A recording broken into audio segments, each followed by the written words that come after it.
Have you ever heard, the Trinity doesn't make sense? What if I told you limits, derivatives, and integrals actually help us see how it makes sense? As a civil engineer who loves math, let me show you. The Bible says there is one Almighty God, YHWH, Yahweh, same God who revealed himself to Moses. Almighty means he is infinite in all his attributes: power, love, wisdom, knowledge, essence. That's why Jesus says in John 4:24, God is spirit. So think of God as the one infinite, not three gods, but one indivisible infinite being. Now imagine a function, y, do f x, do x2, where x both.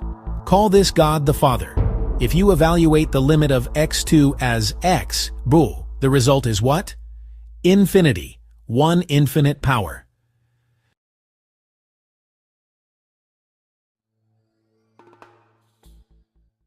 Now take the derivative, Eustabides 2x. Let's call this God the Son.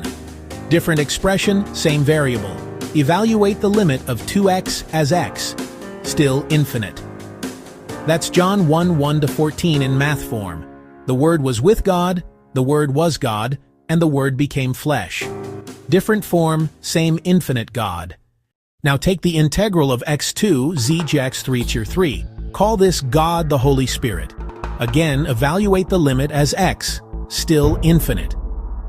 Different expression, same infinite power. Just like 1 Peter 3:18 says, Jesus was put to death in the flesh, but made alive in the Spirit. The fullness of God is revealed in Christ, Colossians 2:9. So we don't have three infinities.